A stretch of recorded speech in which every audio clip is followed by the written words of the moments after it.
What did I get myself into? Well, I'll show you. That's right. New van coming at you. It's kind of a sad video. Kind of. In a way. But all good things. I didn't get any footage of this, but if you guys have been following me a little while, you would know this. I had this big Super Pacific, which is a really, canopy style camper that goes in the back of pickup trucks, and they're fantastic. They are the best thing I've ever had in regards to like a camper. Oh, there's a bee, there's a bee, there's a bee. I don't want to get stung. And I love that thing. But you would see it through the rear window back there. It's not there anymore. So I didn't get any footage of me taking it off. Actually, I didn't take it off. What's going on? This video is the start of something new. The start of something hopefully great. I'm not making the money I was making before. I don't think a lot of people are. So this is kind of like not a wake-up call, just like a, sometimes you just got to roll with the punches. And I could afford this vehicle. It's just, it was getting to the point where it's like, if anybody knows what debt to income ratio is, the debt to income ratio is just too high. Design and build a home and a compound, then I have to cut back on certain things, and this is one of those things. But new beginnings, because this video is going to show you guys what I'm getting into next. So this is kind of the goodbye moment, sharing it with all of you. Imagine if I just was like, yeah, I'm getting rid of the Ranger Raptor and I'm going into a yellow Porsche. I'm changing careers completely. I'm getting out of the camping world and the van life world, and I'm going into exotic cars. I'm taking out Glacier's bed that's here in the back. I got one of those big like things that's for Glacier in the back, but I'm taking that out. Actually, this video is sponsored by the one and only Jackery, which is kind of cool because it gives you guys a sense of like me moving all these vehicles around all the time, right? Because I'm getting rid of the Ford Ranger Raptor. You guys are about to see what's going to come here in a second, what I'm getting into. But I do have a home base. I have an apartment, and when disaster happens, Jackery is there to the rescue. So let me just cut over to that, and I will timestamp it if you guys want to skip it. But video is sponsored by Jackery. Thank you to Jackery for helping me out. I don't really get to show you guys a little bit of R&R time, and that's exactly what I'm doing here right now. On a night of just hard work, you come home, I lie down in my jammies, I'm with my best friend, my family, my dog, Glacier. I just want to sit back, maybe have a little brewski and watch the World Series, which is on tonight. It's stormy outside. It's just like, it's the perfect night to just cozy up. And then, oh crap. Just when I was about to get cozy and watch my damn game, this has to happen. Power outage. Could be anything. Down lines. I have to bring up my trusty light. Sorry to flare up the camera here with my spotlight. So as a van lifer, obviously I like to carry things like this around my house, which is a headlamp. I can find things in a power outage like this, like my Jackery home backup power system. Now, I obviously can't run a generator in here because of fumes and just the loud noises. So to have this home backup system, the Jackery, the version 2 Explorer 2000 is just perfect. Let me plug in the light so I can talk to you guys a little bit better. Now we're talking. So what I was trying to say to you guys is having something like this is perfect because you know what? I got a game that I got to watch. My team might not be playing in the World Series, but I'm a huge baseball fan and I want to watch this game. This is live. There's no other way I can do this. Not only is it nice to just watch my favorite sporting event, I have things that I have to run in my apartment for situations like this, like my refrigerator. Keeping my dog's food nice and cold, it's fresh. Keeping my own food nice and fresh. Now you guys might be saying to yourself, Jared, you can't watch TV. You got to stream and you got to turn the internet on for that. How are you going to do that? How are you going to be able to watch and stream any show for that matter if you can't have internet? Guys, it's 2025 already. I can handle this. Luckily, with all of the different ports you have on the Jackery Explorer 2000, I can plug in something like this, which happens to be my Starlink internet. Now, I can run this thing off a 12-volt power because I have the 12-volt adapter.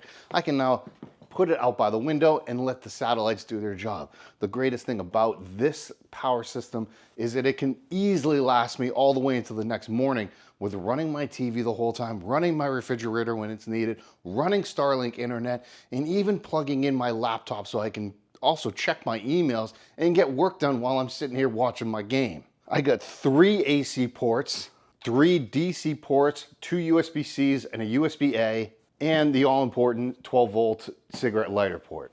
There's plenty of ports to go around to plug in all the different things that I need to keep my house running. With only being around 39.5 pounds, I can lift this very easily and I can move it around the space as I need. The Jackery Explorer 2000 is over 2,000 watt hours. The new and improved lithium iron phosphate batteries that are in here have over 10 years of a lifespan on them. Overheating protection, as well as over voltage protection, as well as many, many other protections that they have added. You really can't go wrong with having a 5-year warranty on this thing. So if you guys find yourselves in a bind like I did tonight, then you have no gas, there's no power, there's no problems with the Jackery Explorer 2000. You can pick yours up today, and you can also click that link below to check out all the special offers that I have for you in this video. And now I'm gonna go back to watching my game, because you know what? You never know how long these baseball games can go for. Before I show you guys the van I'm actually getting, I can tell everybody this is the van. By the way, this is Diana. She was the one that sold me the van. Took my Ranger from me. Toyota Land Cruiser, she just told me it's for sale. How much? I think like 40. 40? Could quote me, don't quote me. Contact Diana at Quality Auto Center. There you go, just give her a call. Well, yeah, because it's fully restored. Is it? Can we take a look at it? Yeah, go ahead. I should not get the van and get this instead. Is it open? No. Oh, it is. Oh. There's a skill switch somewhere. What year is it? Do you know? It is 1984. 84 Toyota Land Cruiser, and it's, you said it was around 40? Yeah, 39,998. And then are you selling the Defender as well? Yeah, we're selling this Defender. This was owned by my by my general manager. They imported it. I believe it came from Spain, and then they purchased it once it was imported it here. It's funny, as soon as I walked out, there's a Jeep Cherokee over there. I want to say it's like mid-90s. Those are the most sought out after Jeeps on the market. I almost bought one before I bought this van that I'm about to I still haven't showed you guys. I was like, I walked out the door and I was like, is that for sale? And she's like, no, that's the general manager's freaking car. And I'm like, I want that. All right, so before I hit the road and go drive all the way back to freaking Portland, they have a Rebel here, which, guys, if anybody knows me on my channel, I'm usually not the biggest fan of Rebels, but they gave me a good deal on the van, so I told them I'd do this. So they have a Winnebago Rebel, and it's on their site, and I think they're asking like 99 and change for it. It's actually a pretty good offer for, it's pretty good asking for a Rebel, and they're good vans. I'm just not an RV guy. This is more like an RV, and I think soon I'm gonna be doing a video doing an RV versus custom van comparison, because they are different. Quality Auto Center also does freaking a ton of Porsches, apparently. Yeah, we do. Ton of Porsches. Shout out to my boys over at Inhabit Designs right here.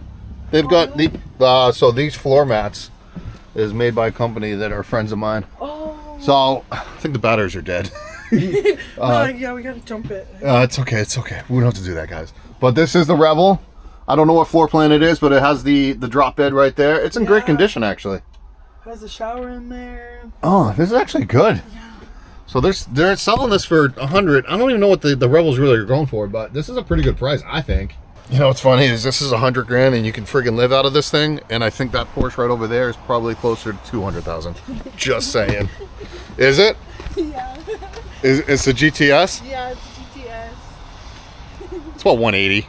I'm not going to show this because they got customers in the showroom, but you have a 67 Camaro. Yes. That's gorgeous. Now that's my style. I'm an old school muscle guy. Shout out to my cousin. He actually had one and they flipped it. That was back when I was in like high school, college time. It was college. Old school Monarch. Yeah. All right. Guys, hit up Diana over at Quality Auto Center. I'll put their stuff in the description below. You guys can check all that out. Now let's go see what I got myself into yet again. All right, so this is the new van. It's not new at all, actually. It's quite used. Had to get rid of the Ranger Raptor. Love that thing. Loved it to death. But times are tough. Not just for me, for I bet you a lot of people out there decided to get this van.